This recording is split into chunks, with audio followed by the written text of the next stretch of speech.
स्वागत है आप सभी का द वर्ल्ड टुनाइट में। मैं हूं आलोक सिंह। अरब खाड़ी के देश मिस्र में काफी वक्त बाद बदलाव की बयार बहती दिख रही है। साल 2014 यूं तो दुनिया के ज्यादातर देशों के लिए चुनावी साल रहा है, लेकिन कुछ सफल चुनावों में मिस्र के चुनाव का नाम भी जुड़ गया है, जहां एक तरफा मुकाबले में अब्देल फतेह अल सीसी मिस्र के राष्ट्रपति के रूप में चुन लिए गए। आइए देखते हैं इससे जुड़ी एक रिपोर्ट। अरब खाड़ी का वो देश जिसने पिछले कई सालों से सियासी उठापटक ही देखी है, तानाशाही का दौर देखा है, जनता का विद्रोह देखा है। लेकिन साल 2014 में मिस्र की सियासत में कुछ नया हो रहा है। देश में सियासत का नया दौर शुरू हो गया है।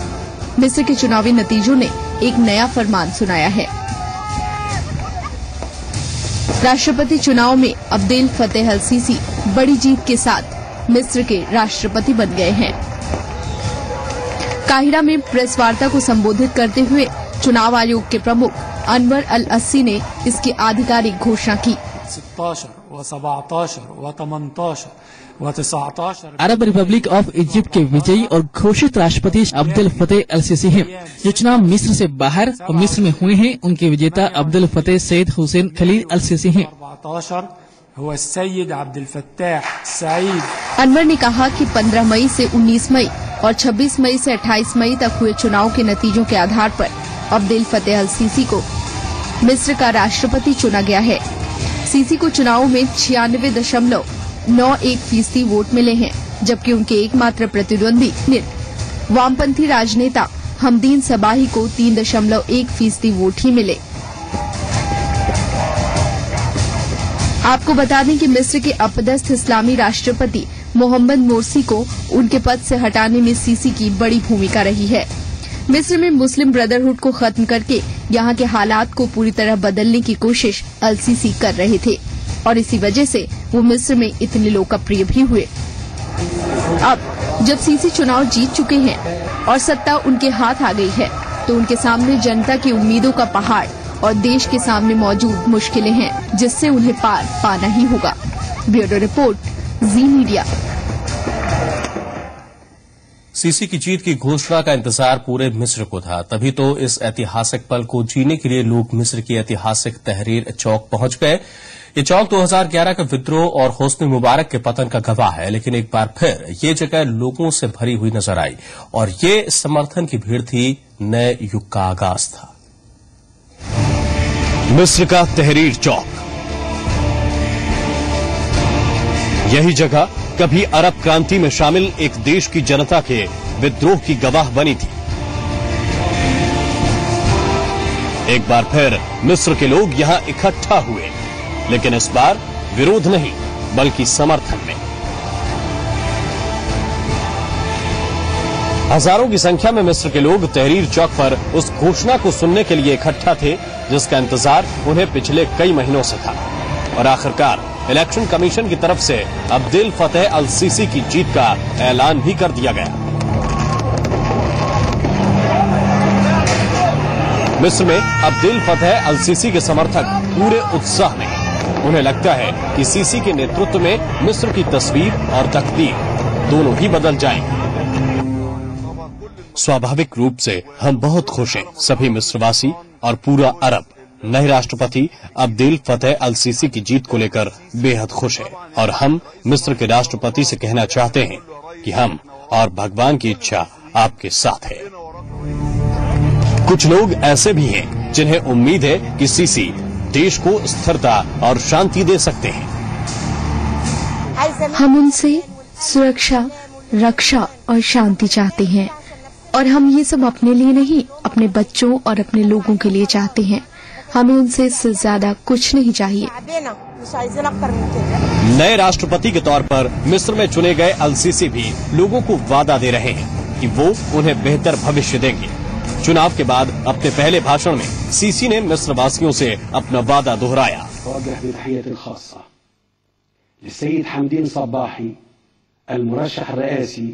इजिप्ट की महान जनता, मैं आपसे कहना चाहता हूं कि आपने अपना कर्तव्य निभा दिया और अब ये काम करने का वक्त है। जो हमारे देश को बेहतर कल की ओर ले जाएगा, जो देश को स्थिरता देगा, जो जनता को उस उन्नति तक पहुंचाएगा जो उन्हें मिलनी चाहिए। भविष्य कोरा कागज है। ये हमारे हाथ है जो उसे रोटी, आजादी, मानवता और सामाजिक न्याय से भरते हैं। अगर हम बटे तो ये हमारे देश, हमारे और हमारे बच्चों के लिए गलत होगा।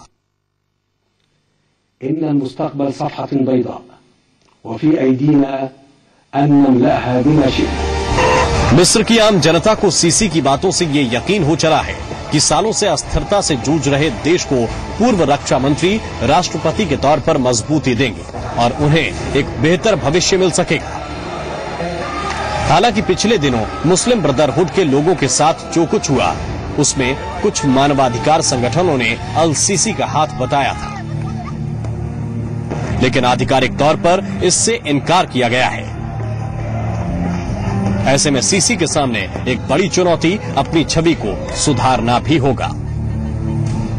ब्यूरो रिपोर्ट, जी मीडिया। दुनिया जानती है कि मिस्र में पिछले कई महीनों से हालात कितने अस्थिर हैं। जो खाड़ी देश कभी तेल की खान था, वहां की आर्थिक व्यवस्था भी चरमराई हुई है। ऐसे में सीसी के लिए राष्ट्रपति का पद फूलों की सेज बिल्कुल नहीं है। देश में मौजूद चुनौतियां उनका इंतजार कर रही हैं, लेकिन विश्लेषकों को यकीन है कि सीसी हालात को सुधार सकते हैं। अल सीसी से मिस्र को बहुत ज्यादा उम्मीदें हैं और मिस्र की जनता भी मानती है कि अल सीसी ही मिस्र को मुश्किलों के दौर से बाहर निकाल सकते हैं। राजनीतिक विश्लेषक मानते हैं कि अल सीसी में चुनौतियों से मुकाबला करने का दम है। देश को बाहर और भीतर से एक साथ खतरा है। हमें अभी अल सीसी की जरूरत है, जिन्हें मिलिट्री इंटेलिजेंस के काम में महारत हासिल है। वो सभी पक्षों पर नजर बनाए हुए हैं और जागरूक हैं और समझते हैं कि मिस्र किस तरह के जोखिम से गुजर रहा है। लेकिन साथ ही विश्लेषक ये भी मानते हैं कि मिस्र के सामने चुनौतियों का पहाड़ खड़ा है, फिर चाहे बात राजनीतिक अस्थिरता की हो या फिर बिगड़ी हुई अर्थव्यवस्था की। इस बात में कोई संदेह नहीं कि मिस्र इस वक्त बड़ी चुनौतियों का सामना कर रहा है। अस्थिरता और असुरक्षा कुछ सबसे कठिन चुनौतियों में से एक है। अगर एक देश इन समस्याओं से छुटकारा नहीं पा सकता तो वो अपने आर्थिक हालात सुधारने और किसी भी उद्योग की उन्नति नहीं कर पाएगा, चाहे निर्माण हो, पर्यटन हो या फिर कुछ और। मिस्र में साल 2011 में ऐतिहासिक क्रांति के बाद होस्नी मुबारक को सत्ता छोड़नी पड़ी और फिर साल 2012 में मुस्लिम ब्रदरहुड के मोहम्मद मुर्सी ने सत्ता संभाली। लेकिन मुर्सी के रवैये को देखते हुए एक साल बाद बतौर सेना प्रमुख अल सीसी ने उनका तख्ता पलट कर दिया और अब एक साल वक्त बीत चुका है। यानी 3 सालों में मिस्र ने सिर्फ अस्थिरता का दौर देखा है और इसी असुरक्षा से बाहर निकालने के लिए अब अब्देल फतेह अल सीसी मिस्र की मुश्किलों को किस तरह फतेह करेंगे, इसकी योजना बनाना उनकी प्राथमिकताओं में शुमार होगा। ब्यूरो रिपोर्ट, जी मीडिया। मिस्र की राजनीति में नया मोड़ ला देने का नायक, राष्ट्रपति को उनकी गद्दी से हटाकर जेल में डाल देने की हिम्मत रखने वाला सेना प्रमुख अब्देल फतेह अल सीसी, ये नाम मिस्र की राजनीति को बदल देने वाला है। होस्नी मुबारक के तख्ता पलट के बाद सत्ता पर काबिज मुस्लिम ब्रदरहुड को नेस्ते नाबूद कर देने वाले अब्देल फतेह अल सीसी का पूरा परिचय जानिए इस रिपोर्ट में। अब्देल फतेह अल सीसी, ये नाम और ये चेहरा पहली बार दुनिया की नजर में 3 जुलाई 2013 को आया, जब अल सीसी ने मिस्र के पहले लोकतांत्रिक तरीके से चुने गए राष्ट्रपति मोहम्मद मोर्सी को पद से हटा दिया था। अल सीसी को आर्मी चीफ ऑफ स्टाफ बनाने वाले मोर्सी को हटाने का उनका फैसला सीसी की मजबूत पर्सनालिटी को दिखाने वाला था, जबकि मोर्सी की जिंदगी की यह सबसे बड़ी भूल थी। धार्मिक विचारों के माने जाने वाले सीसी को मोर्सी ने इसलिए सेना के प्रमुख के तौर पर नियुक्त किया क्योंकि उन्हें एक युवा सेना प्रमुख चाहिए था। शुरू में तो ये बात भी कही गई कि सीसी मोर्सी के समर्थक है, लेकिन जब मोर्सी आम लोगों की आलोचनाओं की तरफ ध्यान नहीं दे रहे थे, तब सीसी ने उन्हें सुना और मोर्सी को 48 घंटे में प्रदर्शनकारियों की मांगे मान लेने का अल्टीमेटम भी दे दिया। अल सीसी की जिंदगी फर्श से अर्श तक का सफर है। काहिरा के गमलिया नाम के साधारण इलाके में उनका जन्म 1954 में हुआ। उनके पिता लकड़ी का सामान बनाते थे, लेकिन अल सीसी का परिवार धार्मिक और देशभक्त रहा है। अल सीसी की छवि किसी भी काम को करने से पहले काफी सोचने समझने वाली है, क्योंकि शुरू से ही वो कम पैसे में पढ़ने वाले मेधावी छात्र रहे हैं। सेना उनकी स्वाभाविक पसंद थी। सेना में आगे बढ़ते हुए उन्होंने ब्रिटेन के स्टाफ कॉलेज में पढ़ाई की और साल 2005 में मास्टर्स डिग्री पेंसिल्वेनिया के आर्मी कॉलेज से ली। आर्मी कॉलेज में उन्हें चुस्त दिमाग वाले छात्र के तौर पर आज भी याद किया जाता है। सीसी लगातार चिंतन मनन में दिलचस्पी रखते थे। उन्होंने कॉलेज के दौरान मध्यपूर्व में लोकतंत्र नाम से एक रिसर्च पेपर लिखा था, जिसमें उनका तर्क था कि लोकतंत्र में इलाके का धार्मिक स्वभाव दिखना चाहिए। मुस्लिम ब्रदरहुड उन्हें कट्टर धार्मिक मानता था, लेकिन अल सीसी के विचार ब्रदरहुड से नहीं मिलते। तभी तो मोर्सी के तख्ता पलट के बाद से ही अल सीसी ने यह साफ कर दिया कि यह सेना का राज नहीं है, न ही वो मिस्र पर राज करना चाहते हैं। बहरहाल ये अल सीसी का दौर है, क्योंकि मिस्र में हर चीज पर अल सीसी की तस्वीरें हैं, भले ही वो कॉफी मग हो, टी शर्ट हो या फिर चॉकलेट्स। और अब देश के राष्ट्रपति के तौर पर भी अल सीसी अपनी जिम्मेदारियां निभाने के लिए तैयार है। ब्यूरो रिपोर्ट, जी मीडिया। भारत ने यूक्रेन के हिंसा प्रभावित शहर लुगांस्क से भारत के लोगों को निकालने का काम शुरू कर दिया है। विदेश मंत्रालय के प्रवक्ता सईद अकबरुद्दीन ने कहा, लुगांस्क से भारतीयों को निकालने का काम शुरू कर दिया गया है। अकबरुद्दीन ने कहा कि वहां करीब 1000 भारतीय नागरिक हैं, जिनमें से ज्यादातर मेडिकल के छात्र हैं। पहली खेप में 500 नागरिकों को ट्रेन के जरिए कीव लाया गया है और दूसरे खेप में बाकी 500 नागरिक लाए जाएंगे, जिन्हें बाद में प्लेन के जरिए भारत लाया जाएगा। अकबरुद्दीन के मुताबिक यूक्रेन की सरकार भारतीयों को निकालने के प्रयास में पूरा सहयोग दे रही है। I can confirm that our embassy in Ukraine is in the process of evacuating approximately 1,000 Indian nationals, mostly students who are studying in Lugansk in the medical college there. Through two train bookings, what we've done is the first group of students, 500 students and other Indian nationals, will leave late this evening to Kyiv. The second group will leave later tomorrow. These will move in two groups of 500 each, and we have two officials of our mission posted there in Lugansk who are ensuring that the evacuation goes through smoothly. We are cooperating. We have the full cooperation of the local authorities there, and we hope that these students will come to Kyiv, where we've made arrangements there at the Ramada Hotel, and we expect them to fly out from Kyiv once they arrive there. Bharat की नई सरकार के साथ पहले उच्च स्तरीय बैठक करने के लिए चीन के विदेश मंत्री भारत आएंगे। चीन विदेश मंत्रालय के प्रवक्ता होंगटी ने बताया, विदेश मंत्री वॉन्ग की राष्ट्रपति शी जिनपिंग के विशेष दूत के रूप में रविवार को 2 दिवसीय यात्रा पर भारत आएंगे। उन्होंने कहा कि वो भारत की विदेश मंत्री सुषमा स्वराज समेत कई वरिष्ठ अधिकारियों से मुलाकात करेंगे। हालांकि अभी यह स्पष्ट नहीं है कि वॉन्ग मोदी से मुलाकात करेंगे या नहीं। मोदी ने पिछले महीने शी को भारत की यात्रा पर आमंत्रित किया था।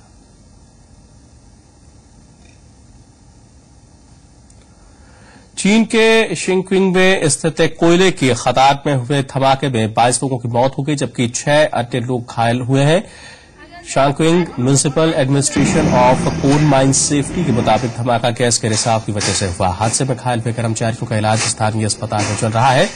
स्थानीय अधिकारियों के मुताबिक हादसे की वजह का पता लगाने के लिए जांच जारी है। आपको बता दें कि चीन के शॉक्विंग में मौजूद ये कोयला खदान चीन की सबसे बड़ी कोयला उत्पादन करने वाली सरकारी कंपनी नेटांग माइनिंग कंपनी लिमिटेड की है। अमेरिका के सिएटल शहर में एक कानून पारित किया गया है, जिसके तहत वहां कामगारों की न्यूनतम मजदूरी $15 प्रति घंटा कर दी गई है। अमेरिका में सबसे ज्यादा है। शहर के कामगारों को मिली यह सफलता एक लंबे अभियान की कामयाबी है और इस अभियान के पीछे भारतीय मूल की एक महिला की बड़ी भूमिका है।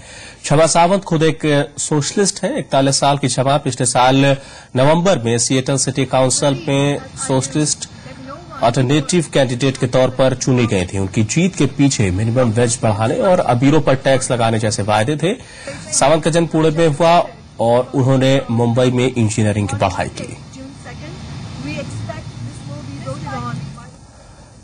अमेरिकी बिजनेस पत्रिका फोर्ब्स की एशिया की सूची में 50 सर्वश्रेष्ठ महिला उद्यमियों में 8 भारतीय महिला उद्यमियों का नाम शामिल है। फोर्ब्स की इस सूची में बैंकर चंदा कोचर, होटल व्यवसायी प्रिया पॉल, अपोलो अस्पताल के group managing director Preeta Reddy, Biocon India के संस्थापक किरण मजूमदार, एनएसआई के joint managing director Chitra Ramakrishnan, axis bank India के सीईओ और मैनेजिंग डायरेक्टर शिखा शर्मा शामिल हैं। इन सभी महिलाओं को उद्योग जगत में सबसे चुनौती भरे क्षेत्रों में उल्लेखनीय प्रदर्शन के लिए सम्मानित किया गया है। अमेरिकी बिजनेस पत्रिका के मुताबिक इन सभी 50 महिलाओं को चुनौती भरी आर्थिक परिस्थितियों के बावजूद उद्योग जगत के अहम क्षेत्रों में उल्लेखनीय प्रदर्शन के लिए चुना गया। दुनिया भर में चल रहे विश्व कप के बुखार से भारत भी अछूता नहीं है और पुर्तगाली फुटबॉल स्टार क्रिस्टियानो रोनाल्डो यहां गूगल पर सबसे ज्यादा सर्च किए गए फुटबॉलर बन गए हैं। रियल मैड्रिड के स्ट्राइकर रोनाल्डो जहां सबसे ज्यादा सर्च किए गए फुटबॉलर हैं, वहीं अर्जेंटीना के लियोनेल मेसी और ब्राजील के नेमार उनसे पीछे हैं। इंग्लैंड के वायने रूनी चौथे और स्पेन के फर्नांडो टोरेस 5वें स्थान पर हैं। भारतीयों की पसंदीदा टीम हमेशा ब्राजील रही है और इस बार भी उनका दांव 5 बार की चैंपियन टीम पर ही है। भारतीयों की पसंदीदा टीम में इंग्लैंड, अर्जेंटीना, स्पेन और इटली भी है।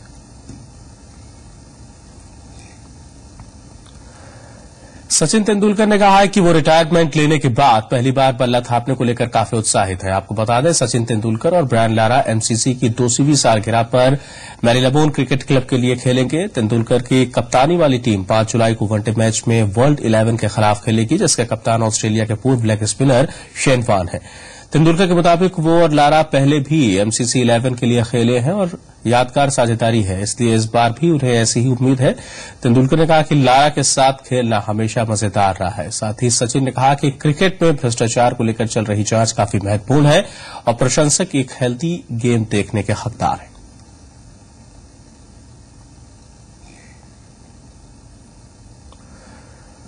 फुटबॉल की सबसे बड़ी संस्था यानी फीफा ने 12 जून से ब्राजील में होने जा रहे विश्व कप के लिए 1.8 लाख आखिरी चरण के लिए टिकट जारी करने की घोषणा की है। टिकटों की बिक्री बुधवार से फीफा वेबसाइट पर हो रही है।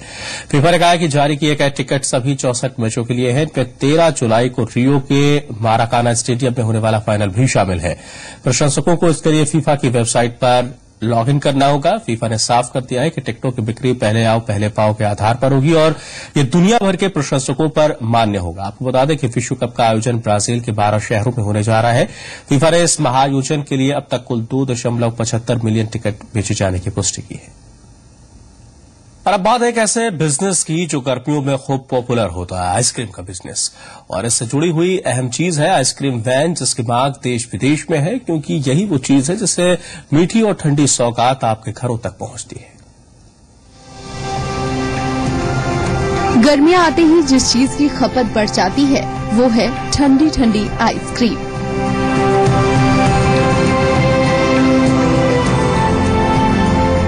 जब आसमान से सूरज शोले बरसा रहा हो तो पब्लिक प्लेस पर यह नजारा आम हो जाता है।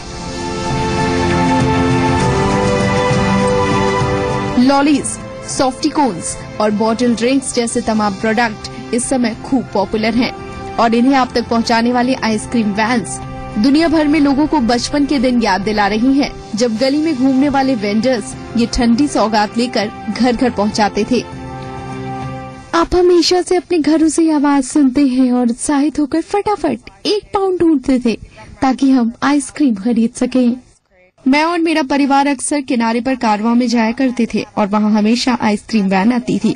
हम भी अपने लिए आइसक्रीम रोज खरीदते थे। ये हमने काफी दिनों तक किया है। मुझे अब भी वही याद आ रहा है।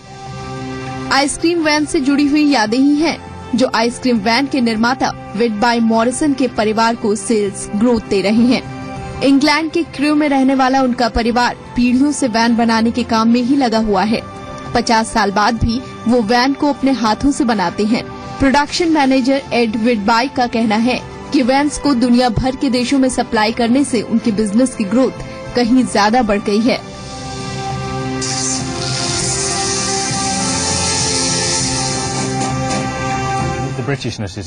वैन्स को बाहर भेजना ही हमारी बढ़ोतरी का कारण है।